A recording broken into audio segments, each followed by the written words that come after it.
न तो पियम हम जोहर चाय में। Nishu recording studio Jalalpur. DJ न तो रेहान पियम हम बाबू जोहर चाय में। मदारपुर सिवान।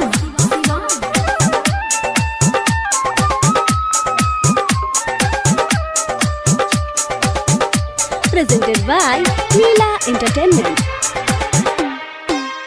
न तो पियम हम जोहर चाय में। का हो डीजे रेहान बाबू जान लेब का? जानी कोरो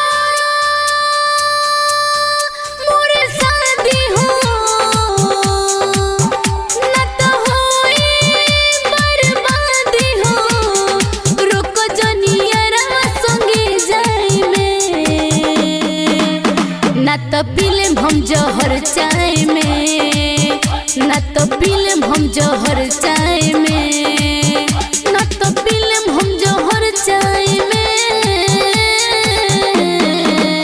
न तो पीलेम हम जोहर चाय में। न तो पीलेम हम जोहर चाय में।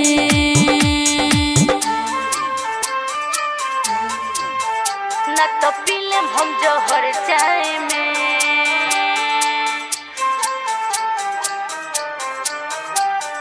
डीजे न तो रेहान पियम हम बाबू जोहर चाय में। मदारपुर सिवान।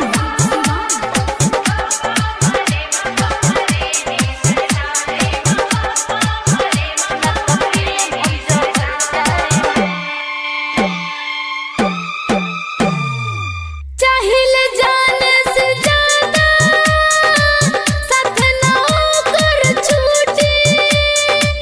मर जाई हमरा याद में दिलवा जे ऊपर टूटी। दूसरा से प्रीत हम कबो न करब हो। न मिली जोदी तो हम मरब हो। खतनी कसम क्रिया कबो न उनके भुलाए। मन नहीं लगी अब खाना खाए में। न तो पीलेम हम जोहर चाय में। न तो पीलेम हम जोहर चाय में।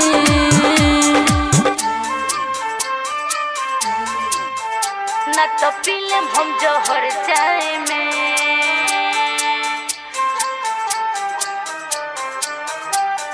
डीजे न तो रेहान पियम हम बाबू जोहर चाय में। मदारपुर सिवान।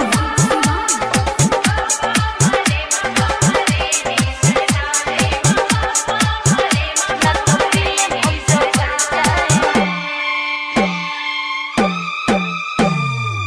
पापा के देना समझाए डोली न दोसर घर जाए।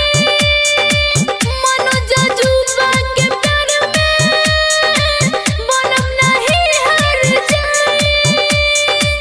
मर जाए बिकी खातिर जिंदगी बाउन के खातिर।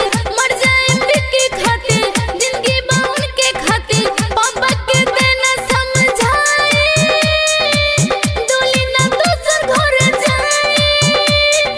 बड़े चंदा के है बात राय में। न तो पियम हम जोहर चाय में। न तो पियम हम जोहर चाय